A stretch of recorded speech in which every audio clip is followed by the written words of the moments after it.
Hello, Salt Strong Nation. Joe Simons. Diamond's got quite the crew here, quite the cast of characters. 1, 2, 3, 4, 5, 7 of us. This could be a record for the podcast. And we're going to talk today about fishing etiquette fails. Fails on the beach, fails on the pier, fails on the boat, fails on the kayak, fails everywhere you can imagine. What we're talking about here are just some of the stories that have happened to us. They've probably happened to you if you're listening to this, and maybe you're just a newbie and you're trying to make sure you don't become one of the fishing fail stories or the etiquette fail stories. So we're going to share a little bit of everything on the to-dos, the to-don'ts, the things to absolutely never do. And we'll even throw in a couple of wrenches at some wave runners and jet skis before this is all said and done. So first and foremost, everyone announce yourself. I know a lot of people are listening and not watching. Who do we have here starting at the top? At least to my top, I see Wyatt up there in the top. Oh, Courtney. Oh, look at the people raising their hand like this is school. Courtney, go first for raising your hand. I am Courtney. I am the editor-in-chief with Salt Strong. Happy to be here and talk about some of the craziness I have encountered. And for you, a lot of it's on the beach, big surf Correct. angler, but I know you and your husband just got a boat. I saw you guys getting out there this past weekend, so you'll have all kinds of news stories as well. Oh, I have stories from this weekend. Already? Oh, yes. Oh, that didn't take long. No. Wyatt, present. Yes, hand up. I'm here. So I'm Wyatt. I'm one of the inshore fishing coaches. I'm down in Texas, but I've also done a lot of pier fishing, and I've been starting to get into some more jetty fishing here on the Port A jetty. So I'm gonna have a whole wide berth of kayak and boat and jetty and pier stories ranging from the Carolinas here to Texas, everything in between. It's gonna be a fun one. And also a new boat owner. Mm-hmm. Tony, present. Yep, Tony's here. I've fished from kayak, boat, a little bit of both. So I've seen the best of both worlds. You know, kayak and boat anglers kind of have this little brawl, I guess you can say. So I have some things I'd like to share about that as well. Where do you see jet skis in there? Jet skis. I think kayak and boat anglers both dislike jet skiers. So I think we're on the same page there. Who's next? Justin, present. Present. Justin, you're resident tackle guru guy. Done a lot of pier fishing before I got into kayak fishing, from Sebastian Inlet, some jetties at passes on the West Coast. A lot of kayak stuff offshore too, which is like a pretty scary thing to do when you're in 300 feet of water in a kayak. Yeah, we'll talk about. I like the to do's and to don'ts. I like that. That's gonna stick. And who else? Austin, Present. I'm one of the fishing coaches here at Salt Strong as well. If you guys have made any posts in the community, I'm probably the main guy that you're talking to. You probably get a little bit of everybody on there, but I will be commenting on your posts and reports in the community. And today I'm going to be talking about no wake zones a little bit. Ooh, yes. And then Lukey with a slightly new haircut. Yeah, I got it. You got it trimmed. I was starting to get a lot of comments, some positive, so probably more negative. But you gotta spruce it up a little bit, you know. I'll talk about a variety of things too, but one in particular happened last week, and that's kind of what I mentioned this to Joe, and it's like it'd be fun just to have just a discussion and tell stories. And so the worst violation it was a fishing violation, a boating violation, like anything you think of, and we're going to start jabbing sea-doos. Already. That was quick. Already. Yeah, right off the bat. So it was just literally last week. I was fishing in the evening. It was with me and my girlfriend was on the boat and Otis. So it was the three of us on the front of the boat fishing, like actively fishing, trolling motor down in a no motor zone, not just a no wake zone, a no motor zone, like no combustible engine zone, and fishing down this bank.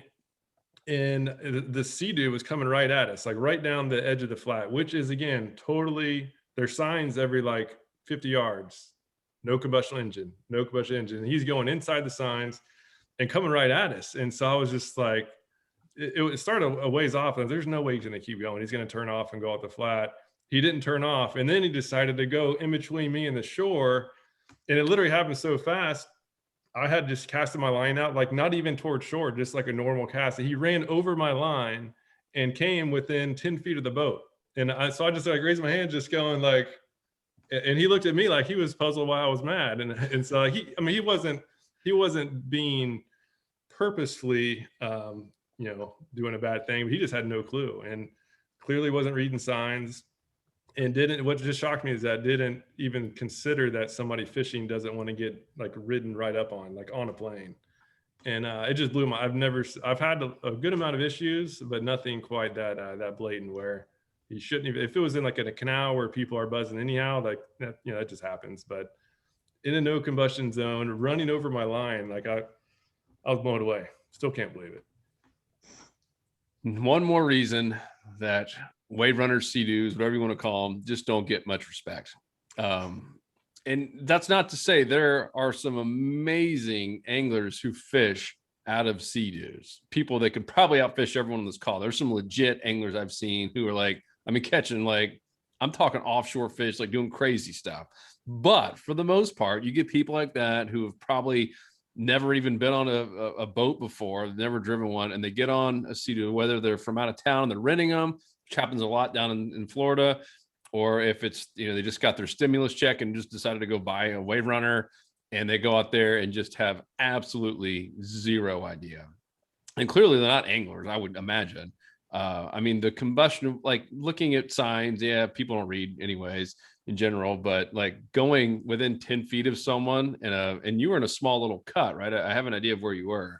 No, I wasn't in a cut. A cut can be somewhat explained. Like this was open water. It was just a shoreline. It was an island. And so there was literally a mile of water to that direction. That's deeper water, and it's not a no combustion zone.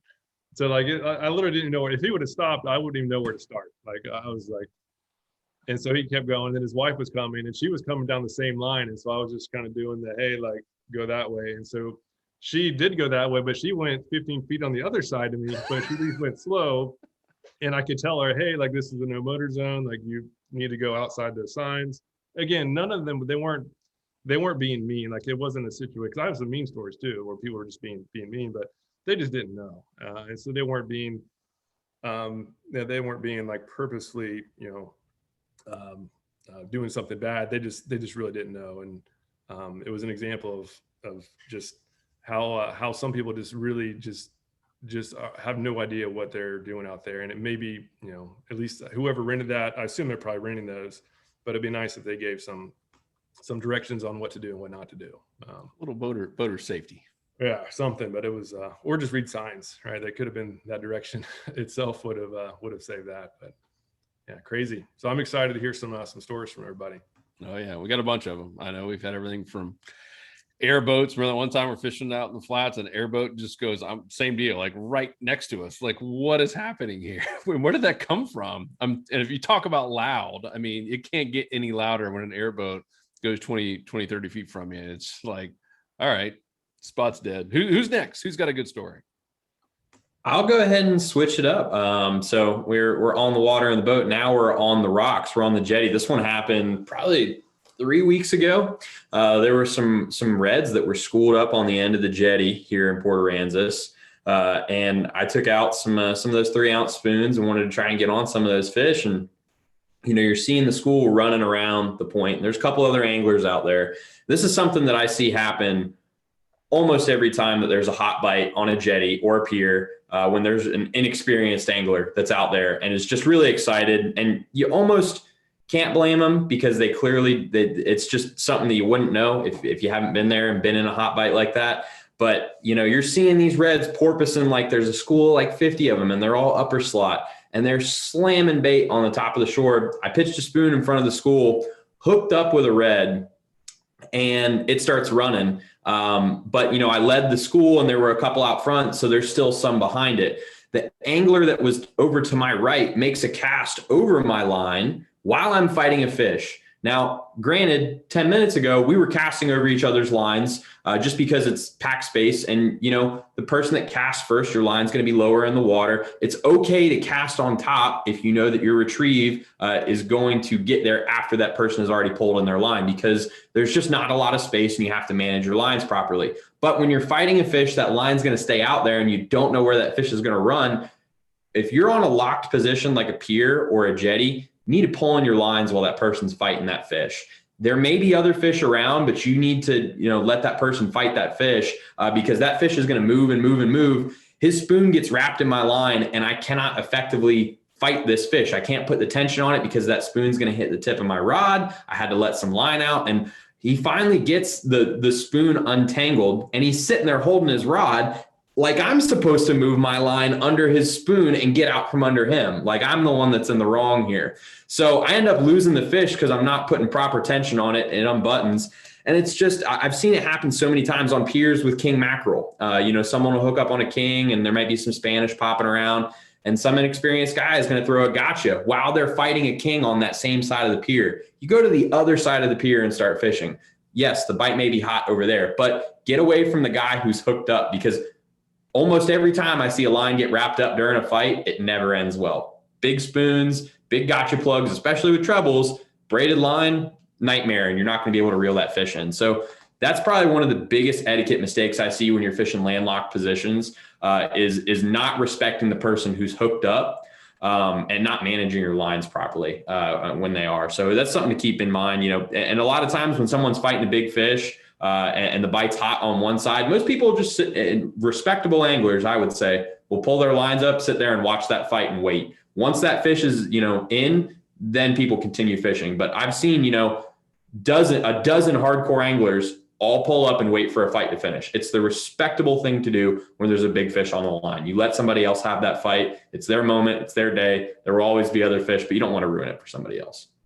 Same goes for a boat or anywhere, right? I mean, if you've ever been like offshore fishing, like for big game fish like marlin and sailfish, that's what you do. Like you might have 6 lines trolling. The second you get a marlin on, I mean, all lines come in, right? It's now about that one fish to get that bad boy in.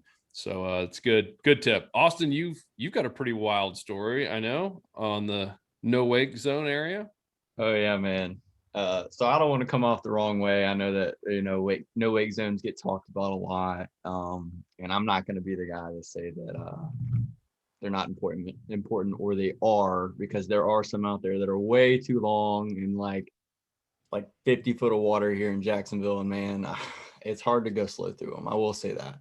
But it also is important to either go slow or go fast, because when you go in that in-between zone, you're just putting off the biggest wake you can. It's a no wake zone, so at least try to put off the lowest amount of wake that you can. And so I was younger. I want to say, I could be way off, but I'm going to say I was 17. And I'm out in the boat by myself. And when I went out by myself, my dad always liked me to be somewhere safe, so those no wake zones are typically the types of areas that I would kind of hang out in and I would fish.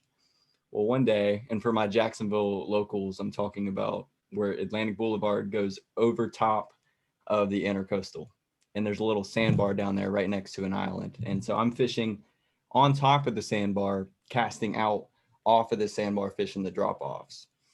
And a big 3-story yacht starts to come through this area, and he's just got his bow up. It's just plowing, and I'm waving my hands at him saying, "Hey man, please slow down because this isn't going to end well."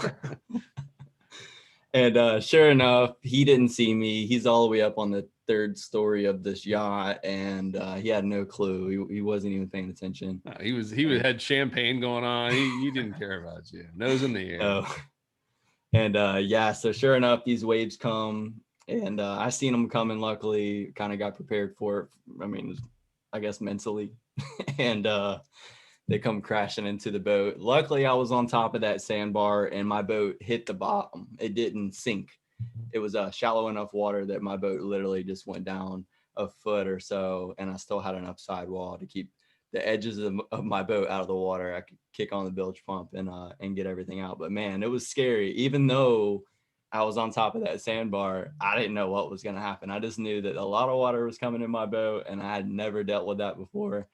So no wake zones, just put off the minimum wake that you can put out in a no wake zone. You never know. You never know what might be happening, who might be fishing there to get away from big waves and stuff like that. So Yeah, and legally too, we were chatting about this earlier, but legally, if you are one of those people putting out the wake and your wake causes damage, like you're liable for that damage too. So it's not only just a consideration thing, but it's a potential financial implication thing too. And Yeah. it's not really fightable. Like your insurance would have to pay, you know, if your boat had sunk and you had captured that boat on film or whatever, they would have been 100% liable. Because we had that happen with our camera, and you know, we saved the footage, and you can see the boat, and you can see. I mean, they did the same thing. They came in, they should have slowed down, they didn't. Slowed at the very end. By that time, it was too late. The camera tips overboard and just put out a massive wake. And we didn't do it because we're nice guys, and it was very irritating and tempting, but we could have gone after him. They would have had to pay for the camera. I know down on the Keys, you know, like that, what's that one little cut there, Luke, at Islamorada? I mean, the signs even say it, that you're responsible for your own wake. Any damage caused, it's up to you, because it's a pretty narrow area with some boats in there fishing. And I mean, the signs, big and bold, make everyone very well aware that you are responsible for your own wake. So good reminder there. Who's Even if next? Yeah, go for it. I was gonna say, even if it's not a no wake zone, just be aware of, you know, what's around you, who's around you, especially if you're in an area where, you know, it's not a no wake zone, but you see a group of kayakers, you know, going by, you know, slow down for them because they can get swamped very easily. And on the other end, you know, if you are a kayaker or a paddleboarder, try not to be in those channels. Don't be in those busy areas. You know, that's why you're in a kayak or a paddleboard. You can paddle in 6 inches of water. You don't have to be in the channel. So just be aware of that as well. Yeah, because for kayakers, it makes it uncomfortable for a boater if you are going through, you know, some channel. If one guy is nice enough to slow down, then all of a sudden you got 3 or 4 boats, especially on a busy holiday weekend, and like some of them aren't paying attention, and it can almost like cause a lot of damage. So I think that's great advice. I've seen it happen there at the right before the Gasparilla Marina, right before the idle zone.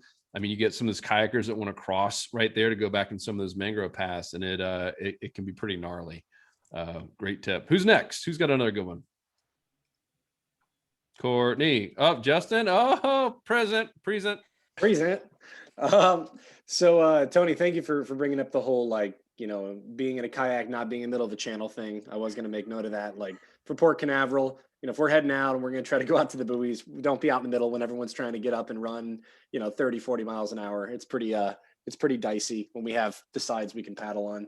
I actually have 2. I have one where I feel like I was kind of bombarded by a bunch of people when I was hooked up, and one where I feel like I was in the wrong, and I'd like to share that one. Ooh, this is gonna be good. Yeah. So first one, in the fall months, you know, anybody in the Tampa Bay area knows that there are big schools of redfish that congregate at certain areas.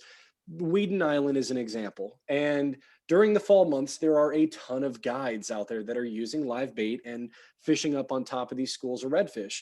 And in those moments, you know, it's become very customary to get a lot of white bait or a lot of bait and just wiffle ball and chum up these schools of fish. And that tends to be the common practice for a lot of people in Tampa Bay, or guides in particular. In a kayak, you know, I remember I was pre-fishing for a tournament, for an IFA tournament, and I finally found the school of fish that had not yet been found by the other 20 boats that were kind of hanging around the general haunts of where the school normally pops up that time of the year. I found the school, you know, they were happy. They hadn't seen another bait or another angler yet. And I was able to hook one on artificial, which was rare because a lot of times these fish get laser focused on live bait. And as soon as I hooked up, it was one boat on top of the other. I mean, it was like 10 feet to my right, 10 feet to my left, 10 feet behind me. And everybody's casting out floats and baits and chumming up white bait. And it seemed to be this unspoken approval amongst all the other boats around each other that was the way that you fish for these fish. It was like, oh yeah, you didn't get the memo? Like, that's how we do things here. And it doesn't have to be that way. You know, what we teach is positioning and angling and trying to make sure that you're presenting your bait in a manner that's appropriate for leading fish.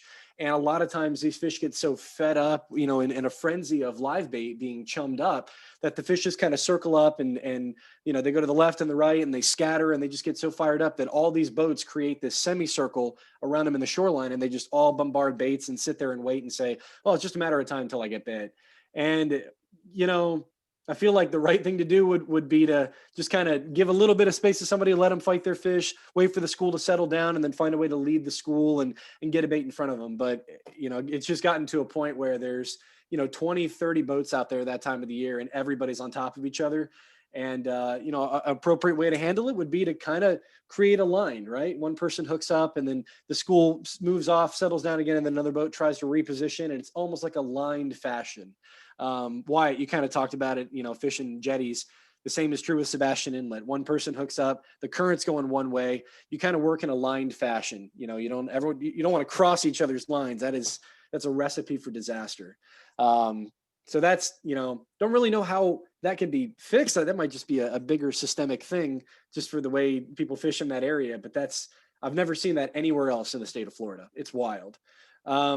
And one part for me, I'm going to take full responsibility for this one. I was 19 or 20, and I was so overzealous to get snook on the beach down in Sanibel. I would spend a week with my parents at a condo in Sanibel in the summertime, June and July, and I'm sight fishing for snook on the beach. You know, in the middle of summer, there's no wind. The beaches are crystal clear, and you can see these 28 and 30-inch snook swimming in between ladies that are just chilling in their beach chair, just laying out, catching the sun. And I'm watching the snook swim underneath them. And like, I'm 19, I didn't care. I would flip a spoon up in front of them and I'd hook the snook underneath the lady in the chair. She'd fall out of her chair and freak out. And there's kids all over the beach. There's people throwing footballs, and people got mad at me. And they were just like, you shouldn't be fishing here. Like, we're all swimming and enjoying it. And I was like, the snook were here first. Like, it's not their fault, you know? And I remember thinking about that and being like, man, looking back on that now, like, there are sections of a beach. Sanibel's a very busy touristy area. And throughout all of summer, the beaches are going to get really busy. There's going to be a lot of people on the beach. And I can still have opportunities to fish for these snook when there aren't that many people out there. I didn't need to go and sight fish a 30-inch fish at 1 p.m. underneath a lady trying to catch some sun rays. That was not the best etiquette on my part. And realized later on, I have way better of a chance of getting a good fish early morning and late evening bites on the beach. So just because you see fish, it doesn't give you the right to cast at them, even if you do hook up. Be honest, that happened last summer, didn't it? Yeah, maybe. I can't get enough. I do it every year. Courtney, what about you? I'm dying to hear what happened this past weekend, and also, you know, kind of some beach etiquette rules as well, because in the beach, I know where you're at their Pompano, you don't just have one rod in your hand. A lot of times you're putting up a whole spread. So give us some fails, if you will. Oh, there are so many. And honestly, the beach brings a whole new level of disrespect for fishermen. I will tell you, it's crazy. Kind of going back to what Justin said with, you know, the snook was here first. Well, if there are people swimming, if there's clearly already surfers on a good line of waves, you know, if there are 5 fishermen set up, go somewhere else. So, you know, I always try to walk as far away from the activity. I also think that produces the best fishing. You know, when you have surfers and swimmers and sunscreen and whatever else, you know, muddying up the waters, and it just walk away, you know, get some distance, get some coastal distancing, as I like to call it. Thank you. But yeah, Trademark it. Done. It's one of those things where it can be very productive to be away from people, but fishermen definitely attract other fishermen, and you will see 5 rods spread, and it will always happen. If you are at least close to an access, somebody will set up in your line as if you are BFFs and now fishing buddies forever right there. And, you know, if they don't know how to cast, if the current's ripping and they're not using Sputnik sinkers, it is a disaster. And you've got lines everywhere, and trying to fight a fish. I had probably one of my biggest redfish in the surf hit 10 feet in front of me. And I had a guy to my left that was still just casting spoons into the surf. And I'm trying to fight this redfish. I'm running up and down the beach. I mean, when you're on the beach, the boat doesn't take you to the fish. You have to run up and down the beach and work for it. So it's one of those things. It's same thing. If you got a fish on, give some respect to that person and show some coastal distancing respect, I would say. Yeah. But this past weekend was quite interesting. New boat owner. So we haven't taken it out as much as I would like, but we did take it out this weekend. I entered into that Fish for Hope tournament and ended up not fishing for any of the species that were in the tournament because I was super jazzed about trying out pompano jigging for the first time. Big success. I was very, very happy with it. And we were coming back and we had to go under a couple of the bridges, and Austin knows this too. There are certain sections of bridges, like there are everywhere, that you shouldn't be fishing. It says no fishing. It's the channel span. And we were going under it, and this lady chunks weight, right in front of where we were going. And we were like real. I mean, because we were moving. And it was kind of scary, and as a new boat owner too, it was scary to see that. And, running over a fishing line in a boat, woo, I did not want that to happen. But yes, that was a really interesting situation that happened over the weekend after the pompano win. That was kind of a little bit of a fail. It was a tough time, but then we go back to the dock because it was just an awesome day. So we had great fish in the cooler, and we get back to the dock, and there's people fishing on the dock where it says no fishing. And again, this guy throws his line out right in front. I'm trying to dock the boat, and he's got lines out off the dock. I'm like, what? This is not going to work. So I had to, make a U-turn. He ended up reeling in his lines. It was a whole thing. I'm like, I survived. And I successfully got the boat onto the trailer for my first time. Heck yeah. I was pretty excited about that. And no braid in the but prop, it was, huh? Yeah, it was a kind of a scary weekend. It's stressful when you're a new boater, and when you don't have the respect of other fishermen or other boaters, it makes it that much more stressful. So Good stuff. Tony? Yeah, I was gonna say boat ramps can be a whole call itself. My biggest issues at the boat ramps are when people are loading and unloading, whether it be a boat, whether it be a kayak, paddleboard, whatever it may be. Have your stuff ready before you back down to the ramp. Park in a parking spot, get everything set up. When you're ready to launch, then go and launch your vessel. I mean, even my fellow kayak anglers, when you're loading up your kayak, load it all up at your truck, at your car, or park somewhere close to the ramp. Do yourself a favor, get a cart. That way you can just cart it down. And if at all possible, don't use the ramp itself. You can launch a kayak anywhere. You can launch it on the side of the boat ramp where the grass is at, or you can, drag it down the end of the dock and slide it into the water. The boat ramps, they're going to get very busy, especially on the weekends in the summertime when a lot of people start getting out there. Use those areas off to the side if you're launching a kayak. I personally, my kayak, I keep it in the back of my truck. I can load everything on there. I could back up, slide it out into the water, and launch it much faster than a lot of people have launched their boats. If you can do that, that's cool. But if it takes you time to load and unload, do it all away from the ramp, and then do what you got to do to get it down to the ramp.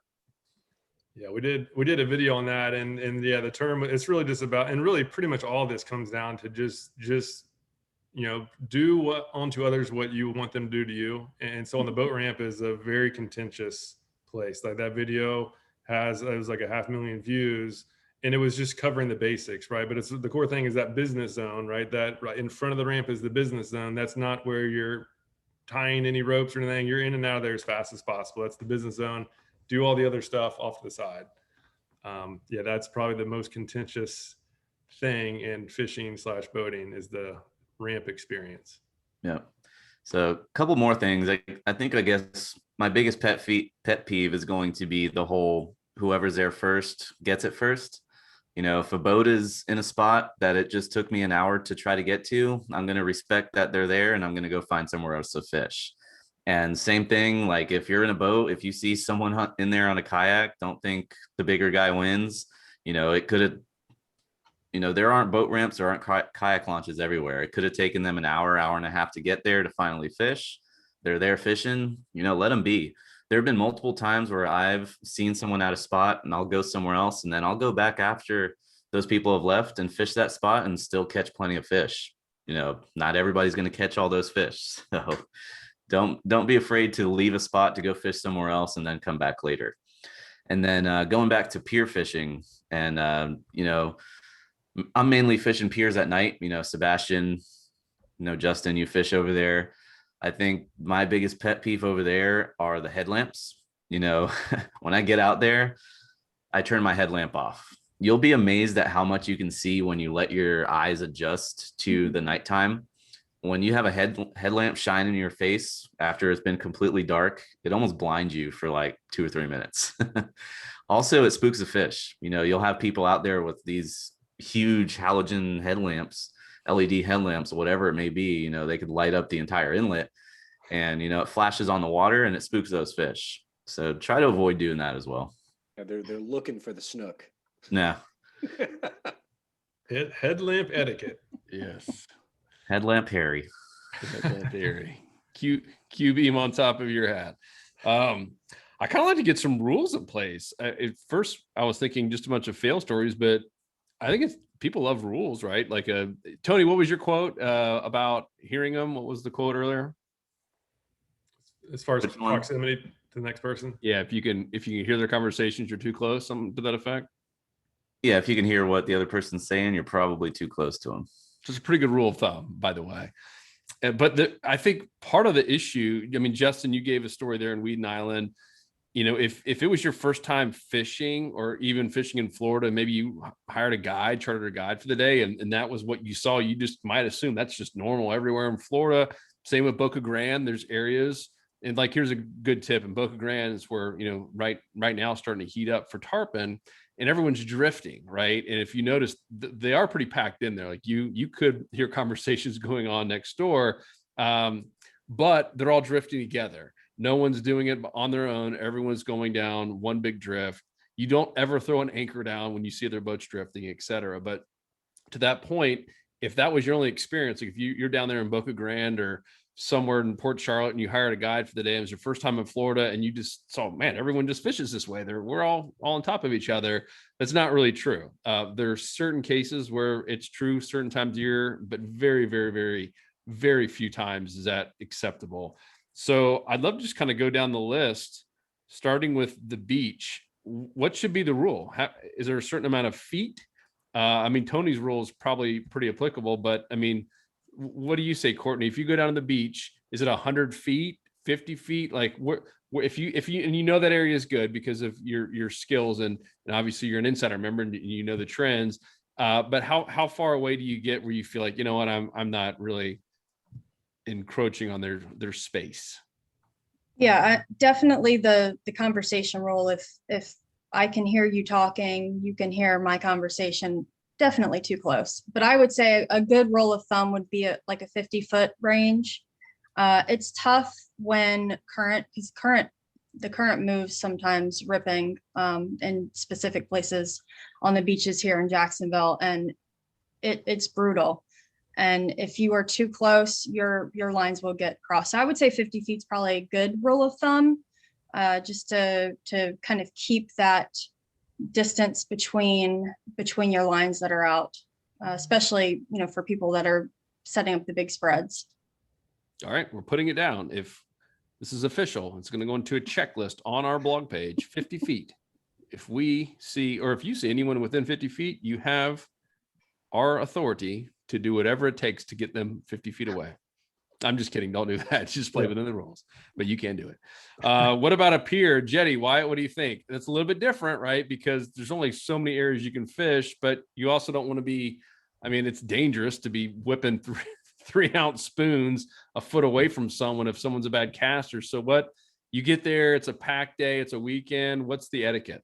So big thing is, I think the catchphrase will be stay in your lane. I call them shooting lanes, and you've got basically this like 5-6 foot lane where you need to be able. I mean, if you're going to a pier or a jetty, you better be a good caster. That's not a place to go if you're an inexperienced fisherman, because you need to stay in your shooting lane. You need to keep your line in that lane. That includes factoring the wind into your cast, the current, where your line is going to end up at the end of your retrieve, how fast that retrieve is going to go. These are all things that you need to practice before you get to the pier. Go to a dock that doesn't have a lot of anglers fishing it just to practice. There may be fish there, there may be not, practice if you're going to go to a busy pier, because bites can get really hot there. You need to know what you're doing so that you don't mess up everything else going on around you. I would say all the piers and jetties I've been to, I've been able to fish shoulder to shoulder with people. But biggest thing is, before you go stand next to somebody, just ask them, am I good to cast next to you? And you better be able to cast good, because if you start messing up, then you're going to get an earful. But stay in your lane. Don't cast into somebody else's lane. Make sure that lane is you're available to stand there and cast next to them. But I've not been at a pier where, it's clearly the space is limited. And if you can stand in a spot, I would say most pier anglers, most jetty anglers will allow you to stand there next to them and fish if you can cast within your lane. So big thing, stay in your lane. But you're still talking at least a few feet, right? You're not literally shoulder to shoulder. I'd say there's probably a foot of distance. Wow. And I would say, yeah, there have been times where I'm literally rubbing shoulders with people. You get out on Johnny Mercer's Pier in North Carolina. I mean, that end of the pier, a lot of times you're waiting in line to get a spot there, and it's someone that hooks up or is leaving for the day, and you better hop in that spot. You are fishing shoulder to shoulder, not necessarily in line with some COVID regulations, but just ask is the big thing. Because a lot of times those piers are packed because the bite's hot. It's Spanish mackerel every cast. I just did that report. You can catch 60 of them back to back to back to back. It's crazy, and that pier is going to be packed. So yes, you will be fishing a lot of times. This is why I say stay in your shooting lane and know how to cast. Do not go there if you don't know how to cast. You really, really, really need to practice. It's taken a lot of time. Before I was really comfortable to go out there. It just took a lot of practicing, because you will sometimes really be rubbing shoulder to shoulder. Most days, if there is space, you're going to give people that space. You're all going to spread out as best as you can. But I would say on average, sometimes you got a foot or less between most people. On days when the bite's hot, the tides are right, you're going to be there rubbing shoulders with people. I guess a good trick would be to eat a lot of beans the night before to scare away some of the people around you. Wyatt, I wanted to add on to that, man, because I guess a good way to view like piers and jetties is that it's like a war zone. Like everybody's really, if you want to go and be successful consistently at a landlocked area like a pier, a pass, or a jetty, there are zones and there are pockets of, the more consistently you go, the more you're going to find out this is the little area that everybody seems to gather, and this is the little area that everybody seems to get fish. And it can be tough to get space. I mean, we bring up Sebastian a lot, and we do a lot because it is one of the most narrow inlets in the state of Florida, especially on the East Coast. There's a lot of current. It's not that big of an area, and people are shoulder to shoulder. And I think another way to, talk about piers and jetties anywhere, doesn't matter whether it's Sebastian or anywhere you go, is to take some time, and before you even start fishing, watch and see what everybody else is doing.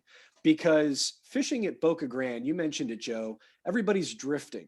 People that go to Boca Grande for the first time, they've never been, and they've never talked to a buddy on how to fish it. They may go and anchor, and all the locals and the entire community of people that are fishing Boca that have this understanding through osmosis of how you fish might not realize that that's what you need to do. So I recommend to anybody out there, before you go fish an area with a lot of other people around you, look and see what everybody else is doing and analyze it. How close is everybody together? Where are they casting? Are the lines on top of each other? Are they drifting? And then there's this conveyor belt where you cast and follow it down and then bring your bait back in, and you continue with this conveyor belt, kind of like Boca Grande. If you're on a beach, Courtney, and you're watching other people surf fishing, get an idea of how far away everybody else is on the beach. If you're the first person there, pick wherever you want and just go for it. But oftentimes you're going to be fishing next to other people if you're landlocked. And, Wyatt put it as ask the other person. For sure, there's nothing wrong in asking anybody. I want to make sure I'm not in your way. I still want to catch fish, but I don't want to, rob Peter to pay Paul, so to speak. And I think that, having some humility and all that, if you're just getting started and you just want to learn it, talk to people on the pier or wherever you're fishing, talk to us, ask us specifically where, talk to a local bait shop that's been there, 20, 30 years, and ask, what do I need to do to be prepared for the area that I'm going to go fish? Anglers want to help other anglers. We don't all want everybody to not catch fish. We want everybody to catch fish. We just don't want it to be at the expense of us out there. So ask around. Yeah, communication goes a long way, especially when it comes to respect. When you're on the water, when you're on a pier, if you're fishing the surf, that's why, I call it ask before you cast. Just talk to somebody. I had somebody come up to me at Sebastian one day. I was there, this little stretch I pretty much had by myself, which was rare. And a guy came up to me. He was like, "Hey, are you jigging or are you using live bait?" And just that little conversation right there, we never crossed lines. We were comfortable fishing next to each other, and we did great. Same thing when you're on your boat or a kayak. If you're on a school of fish or you see somebody on a school of fish, ask that person, be like, "Hey, do you mind if we come over?" Most oftentimes they're more than happy to let you come over and fish the school with them. Same thing, if you're fishing that school, call somebody over, make friends with people. That's just going to make it a more enjoyable day on the water. It's better to do that than to be stressed out all day. Yep. And if you do get way too stressed, we are going to be looking into selling, assuming that our merchant account will take it, is hand grenades and Sea-Doo torpedoes. Hand grenades for very close encounters like Luke had, and the Sea-Doo torpedoes for very tactical underwater torpedo blast. Long range issues. Yeah, very long range issue. It's going to have a homing feature on it. Well, of course, yes. Austin, let's go to bridges. Let's have it put a rule in place for bridges. You did a great video a while back catching sheep's head on bridge pilings. Let's just say you're underneath the bridge. There's, 16, 20 bridge pilings. Is it cool to go if you're right there, like literally fishing one? Is it cool to go up right next to you and say, "Hey, I like your piling," and fish it? Or what's the... Man, I've actually had that happen before. Oh, but yes and no. Like when you're sheep's head fishing, typically you're staying in one spot. You're chumming it up, or you found the fish and you're fishing there. And like there's a place, Courtney's probably familiar with it, called Nassau Sound here in like Amelia Island, Florida. And the bridge is right there at the sound. You'll get boats loaded down on that bridge, and it's I guess you could kind of compare it to pier fishing, because there's a ton of people out there and there's just not a lot of space. So I'd say it's very situational on how many people are actually there. If there's not a lot of people there, then no, don't pull up right next to me. I don't want to talk to you, and I'm here fishing, I'm doing, you know what I mean? But if there's a bunch of people, I get it. Everybody wants to go catch fish, so it just depends on how many people there are. Kind of like a urinal at a baseball game. You might have 30 urinal. If there's just one other person there, you don't go right next to the guy. It's just not cool. Yeah. I don't know. I'm going to put a rule in place that you need to stick to your own bridge piling. Like, it would freak me out if look right, if we're sitting there on a piling and someone just comes right up next to us, their trolling motor, and like that just seems crazy. I don't even think that's situational. Let's go to just flats in general. Luke or Tony, what do you think? Regardless if you're in a kayak or a boat, what's too close? Like if you see someone fishing a certain flat, can you go up 50 feet ahead of them, 100 feet ahead of them? I mean, you're clearly cutting them off if they're heading a certain way, but at some point, it's okay to do that. What does that distance look like on a flat or a mangrove line? For me, I don't think there is a distance if you're going to cut me off, because if I'm working a shoreline, I'm pretty much working that shoreline until I get tired. I've What if gone the shoreline's 3-4 5 miles? I've gone 5 miles before. Don't cut Tony off. He is Don't coming cut me after off. you. We got Sea-Doo torpedoes coming. We got them for boats as well. You play Frogger when they do? Like if they cut you off, you just go around them and cut them all back? Yep. If you cut me off, I'm going to cut you off. Yeah. But I'd say in general, it depends too, because the artificial fishing with using lures is very different than live bait. Like live bait is anchored down and kind of the area to be respected isn't quite as much, if you will. Whereas with lures, again, working the bank, the area to be respected is just one direction, right? You can always go back behind, but it's just to be respectful, right? Pretty much the consistent thing across all of this is if you're just respectful to others, then you won't have any issues out there. And like I had an issue on this exact topic. I was fishing this bank and it was a very, very big flat. This is up in the upper Tampa Bay, long idle zone. And so there's this one spot that has some oysters and there's not many oysters there. And so a few people know about it. So I nobody was on that bank, right? So I was like, let me just get upwind and I'll work with the wind and then I'll hopefully figure out what depth they are and then I'll get to the oysters. And so I look out on the other side of this flat, there's this boat going as a very, very fast idle. Like there's normal idle and then like bow up idle. He knew where I was going, right? He knew about that oyster and he wanted to get there first. Like he clearly knew my intent to fish that way. I was there first. And I literally got to the point where we got there at the same time. And we were probably 3 years into Salt Strong. So I always have to be extra nice.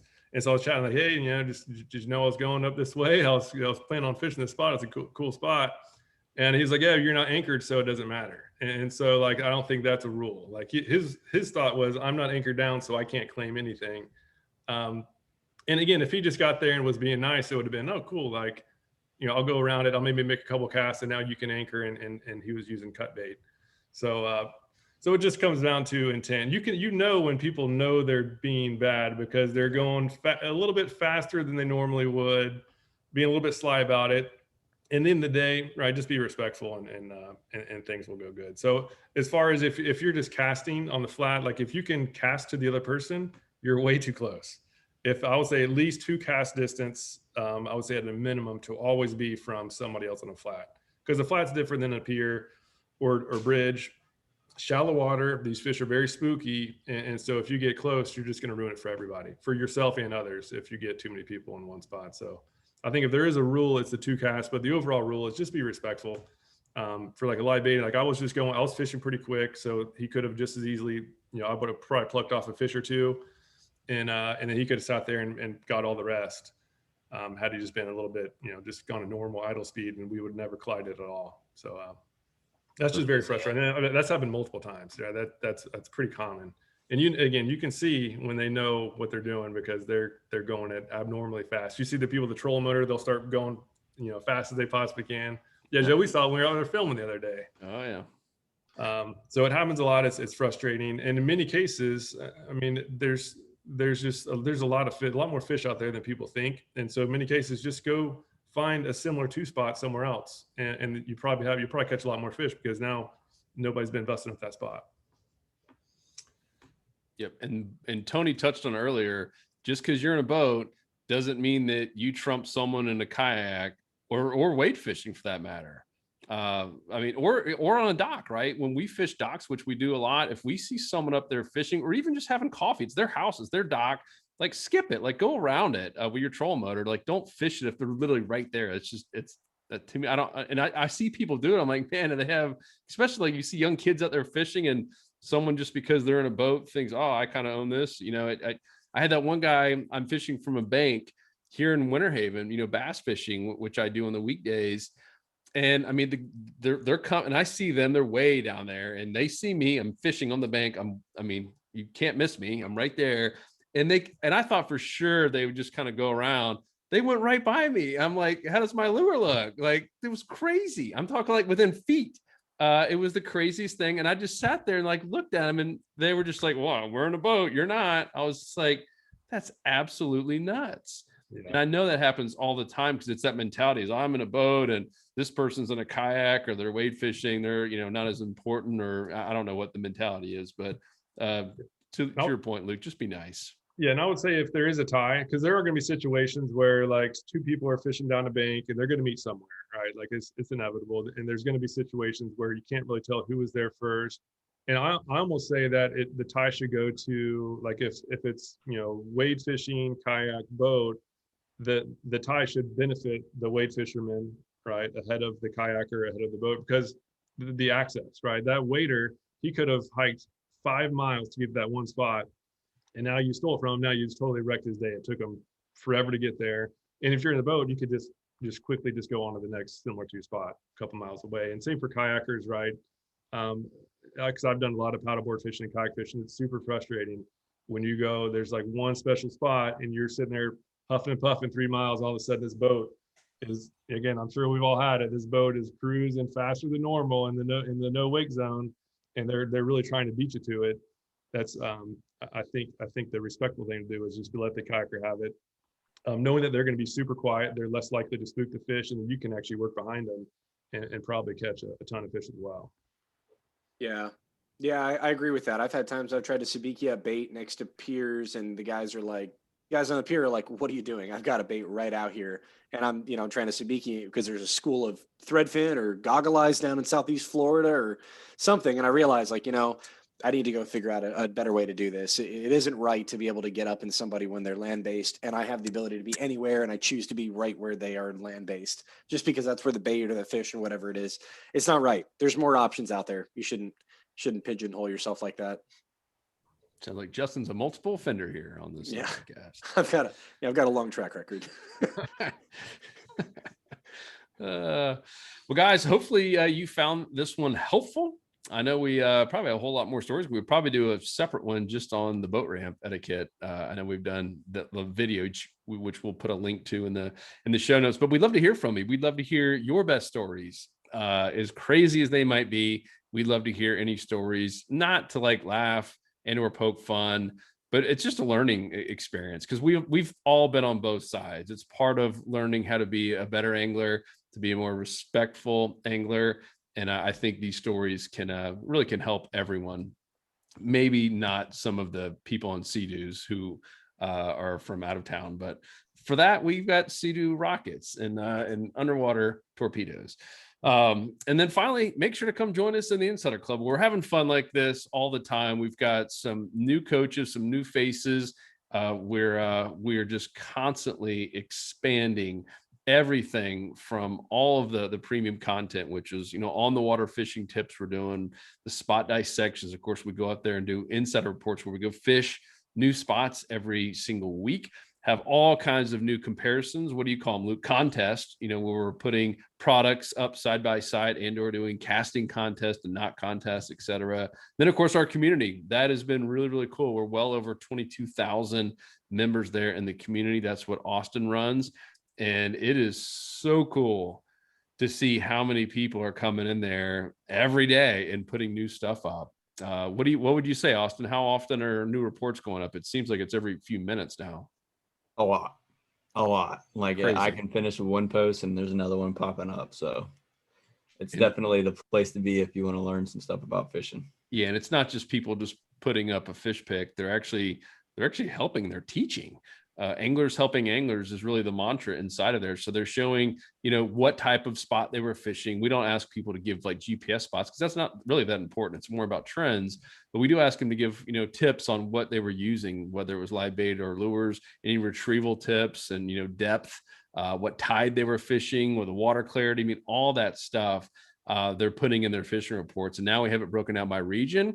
And Nick, our web developer, just created a directory. I think that's awesome because we've had a lot of people say, "Hey, I'm here in Charleston, South Carolina, or I'm in Fort Myers, Florida, or I'm in Corpus Christi, Texas, and I want to meet up with some other members." And now we have a directory where you can start connecting with people, and we just want to incentivize more and more meetups.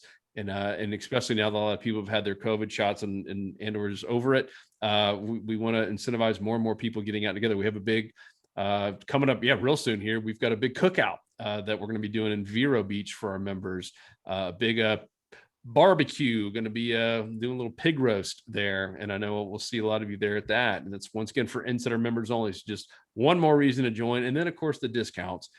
Justin has done an amazing job of getting all kinds of tackle in, but our big goal is not just to have a bunch of tackle. It's to have the best tackle, the stuff that we know works, the stuff that we're spending our own money on. That's why we're the Consumer Reports of saltwater fishing tackle.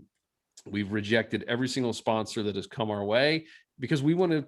It's what we wish was around back when we were getting started. We would have saved a whole lot of money not buying whatever talking head or whatever magazine was getting paid to publish XYZ product. So we only sell in our store stuff that we 100% know works, that we're using ourselves, and that we're willing to spend our own hard-earned money on. Of course, if you're a member, you get 20% off, up to 20% off everything in the store. So that's all at saltstrong.com. Please do join us there. We have an unheard of 365-day 100% money back guarantee. And actually, I think right now it's a 200% money back guarantee, which seems kind of crazy. But that's how confident we are this is going to work for you. You'll save time and save money. So going back to where I started with this, we love to hear your comments. Not on YouTube. Obviously, you can comment all you want on YouTube, but if you really want to make sure it gets to us, go to saltstrong.com. At the top, there's a little button, or it could be a little, what do they call it? What do the kids call it? A hamburger menu now, a drop down, where it says fishing tips if you're on mobile. And then you'll see this post where you can put a comment in the blog and it comes to all of us. And we'd love to answer. That's where we're spending the most of our time answering questions. And of course, the community, YouTube, occasionally, depends on how we feel that week. Depends on how many Sea-Doos we've blown up with our torpedoes. And once again, I'm kidding here. So anyone who owns a Sea-Doo or a Yamaha or whatever it is, we like you guys. We just wish you were a little bit more respectful in general. But if you're listening to this still and you own a Sea-Doo or whatever, Wave Runner, chances are good you're probably a pretty good angler and you know how to use it. And we love you. It's just some of these people that come from who knows where, and I don't know what rule book they're reading, but it is not the fisherman's rule book. It is just absolutely crazy. So that's how this whole thing got started. Leave some comments, join us in the club. Can't wait to see you guys in the community, and we will talk to you on the next episode. Peace. We out. Thanks, guys.